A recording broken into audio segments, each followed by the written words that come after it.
లక్ష్మీం క్షీరసముద్రరాజతనయాం శ్రీరంగధామేశ్వరీం దాసీభూతసమస్తదేవవనితాం లోకైకదీపాంకురాం శ్రీమన్మందకటాక్షలబ్ధవిభవ బ్రహ్మేంద్ర గంగాధరాం త్వాం త్రైలోక్యకుటుంబినీం సరసిజాం వందే ముకుంద ప్రియా. ముందుగా సివిఆర్ ఓం spiritual channel ప్రేక్షకులందరికీ కూడా దీపావళి శుభాకాంక్షలు. ఈరోజు దీపావళి, నరక చతుర్దశి, అంతకుముందు వచ్చేటువంటి ధనత్రయోదశి, ఈ మూడింటిని గురించి సంక్షిప్తంగా వివరాలు తెలుసుకుందాము.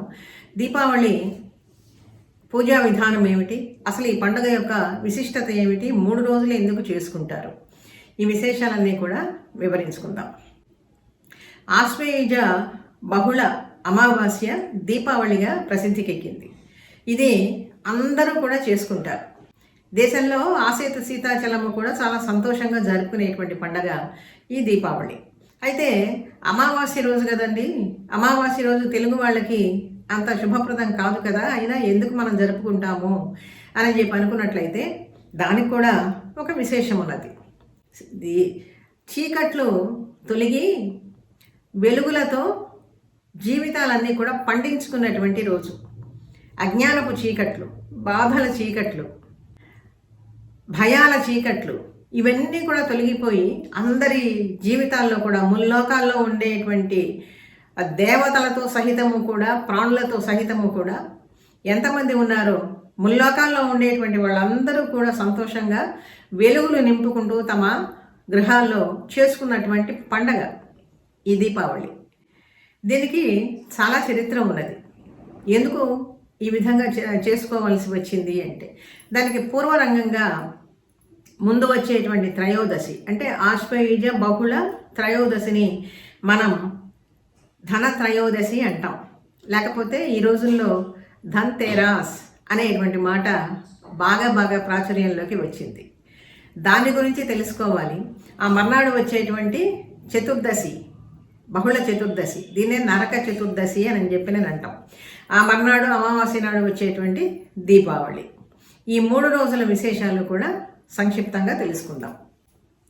ఈ ధనత్రయోదశి యొక్క విశేషాలు ఏమిటి ప్రథమంగా అంటే, ఎప్పుడో దేవతలు దానవులు కృతయుగంలో అమృత సిద్ధి కోసం అని చెప్పి క్షీరసాగరం మథనం చేస్తూ ఉన్నారు. ఆ క్షీరసాగరం మథనం చేస్తూ ఉన్నప్పుడు ఆ క్షీరసాగరంలో నుంచి ఆవిర్భవించినటువంటి వాడు సాక్షాత్తుగా పరమాత్మ స్వరూపుడే ధన్వంతరి రూపంలో ఆ క్షీరసాగరం నుంచి ఆవిర్భవించాడు. అమృత కలశంతో వచ్చాడు ఆయన. ఏమిటి ఆ అమృత కలశంలో ఉన్నది అంటే ధన్వంతరి రూపంలో మనకి ఆయుర్వేద శాస్త్రాన్ని, వైద్య శాస్త్రాన్ని అనుగ్రహించాడనమాట పరమాత్మ ఆ దివ్యమైనటువంటి రోజున. భవిష్యత్తులో ప్రజలందరూ కూడా రోగాలతో బాధపడుతూ ఉంటారు. తానే ప్రకృతిని సృష్టించాడు, ప్రకృతిగా కూడా తానే ఉన్నాడు. కాబట్టి ఆ ప్రకృతిలో ఉండేటువంటి సంపదను, మూలికలను సహజ సిద్ధంగా ఉపయోగించుకొని ఏ విధంగా ప్రజలంతా కూడా రోగాల బారి నుంచి విముక్తం కావాలి అనేటువంటి ఉద్దేశం చేత ఆ శాస్త్రాన్ని మొత్తాన్ని కూడా రంగరించి అమృత కలశంలో నింపుకొని ఆ ధన్వంతరి రూపంలో క్షీరసాగరం నుంచి ఆవిర్భవించాడు. ఆ శాస్త్రాన్ని అందిపుచ్చుకున్నటువంటి వాళ్ళు ఆనాటి కాలంలో ఉండేటువంటి మహర్షులు అనగానే మనం ఏమనుకుంటాం, వాళ్ళు ఏదో పెద్ద పెద్ద గడ్డాలు, మీసాలు ఇవన్నీ కూడా ధరించి ఎక్కడో అడవులను తపస్సు చేసుకుంటూ ఉంటారని చెప్పి మనం అనుకుంటాం, ప్రపంచానికి దూరంగా ఉంటారు కానీ వాళ్ళు గొప్ప గొప్ప శాస్త్రజ్ఞులండి. ఆ రోజుల్లో వాళ్ళు ప్రపంచానికి చేసినటువంటి మేలు అంతా ఇంత కాదు. ఆ ధన్వంతరి రూపంలో వచ్చినటువంటి పరమాత్మ అనుగ్రహించినటువంటి ఆయుర్వేదాన్ని మొత్తాన్ని కూడా సుశ్రుతుడు, చరకుడు మొదలైనటువంటి వాళ్ళు గొప్ప గొప్ప సైంటిస్టులు ఆ రోజుల్లో, శాస్త్రవేత్తలు, మెడికల్ సైన్స్ అన్నమాట. దాన్ని చక్కగా అర్థం చేసుకుని అనేక గ్రంథాలు చక్కగా వాళ్ళు రాసుకుంటూ వచ్చారు. దాన్ని బట్టి ఆ విధంగా ప్రపంచంలోకి ఆయుర్వేద శాస్త్రం చాలా ప్రాచుర్యంలోకి వచ్చింది. అందుకని ఆ రోజున ఏమంటామంటే ధన్వంతరి జయంతి లేకపోతే ధన్వంతరి త్రయోదశి అని చెప్పి పేర్కొనాలి.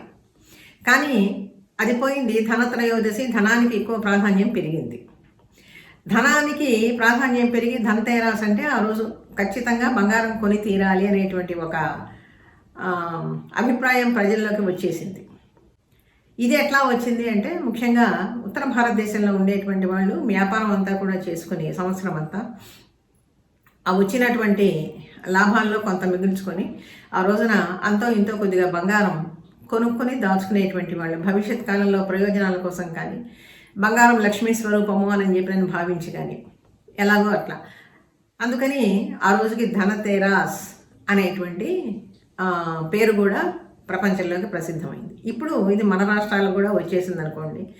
ఇప్పుడు సామాన్యులు ఎవరు కూడా ఈ బంగారాన్ని కొనుక్కునేటువంటి స్థితిలో ఎవరు లేరు. ఇది ఎవరికి కూడా సాధ్యమయ్యేటువంటి ధరల్లో కూడా లేదు, చెప్పుకోవాల్సిందే. అందుకని చెప్పి దాని గురించి మానేసి ఆ సువర్ణలక్ష్మి స్వరూపమైనటువంటి అమ్మవారిని ఆరాధించడం చాలా చాలా మేలు. దానివల్ల మనకి కొంత పుణ్యం అన్న కలుగుతుంది. ఆ ధన్వంతరిని స్తోత్రం చేస్తూ సుప్రసిద్ధమైనటువంటి స్తోత్రం కూడా ఉన్నదండి. 2 శ్లోకాలు మనం తెలుసుకుందాం. ఆయన అనుగ్రహించినటువంటి శ్లోకాలు, ఆయన్ని ధన్వంతరిని ప్రార్థిస్తూ ఉండేటువంటి శ్లోకాలు. అచ్యుతానంత గోవింద విష్ణు నారాయణ అమృత రోగాన్మే నాశయా శేషాన్ ఆశు ధన్వంతరే హరే. హరిస్వరూపంలో ఉండేటువంటి సాక్షాత్తు పరమాత్మ అయినటువంటి ఓ ధన్వంతరి, నీవు ఎటువంటి వాడివి? అచ్యుత, అనంత, గోవింద, విష్ణు, నారాయణ ఈ నామాలతో ప్రసిద్ధుడమైనటువంటి నీవు రోగాన్మే నాశయాన్ అశేషాన్, అశేషంగా రాబోతూ ఉన్నాయి రోగాలన్నీ కూడా, వాటినన్నింటినీ కూడా నీవు ధ్వంసం చెయ్యి అని చెప్పి ప్రార్థిస్తూ ఆరోగ్యం, దీర్ఘమాయుష్యం, బలం, తేజోధయం, శ్రియం స్వభక్తేభ్యో అనుగృహంతం వందే ధన్వంతరిం హరిం. స్వభక్తేభ్య అనుగృహంతం, నీ భక్తులైనటువంటి వాళ్ళకి ప్రసాదించటానికని చెప్పి నీవు ఈ రోగాలన్నింటినీ కూడా నాశనం చేయటానికని, దీర్ఘమైనటువంటి ఆయుష్ని ఇవ్వటానికి, బతికినంతకాలము కూడా ఆరోగ్యంగా బ్రతకటానికి, అంతేకాకుండా బలం, శారీరకమైనటువంటి దృఢత్వము, మానసికమైనటువంటి బలం కూడా, ఈ రెండింటినీ నీవు అనుగ్రహించడానికి ఈ రూపంలో నీవు ఆవిర్భవించావు.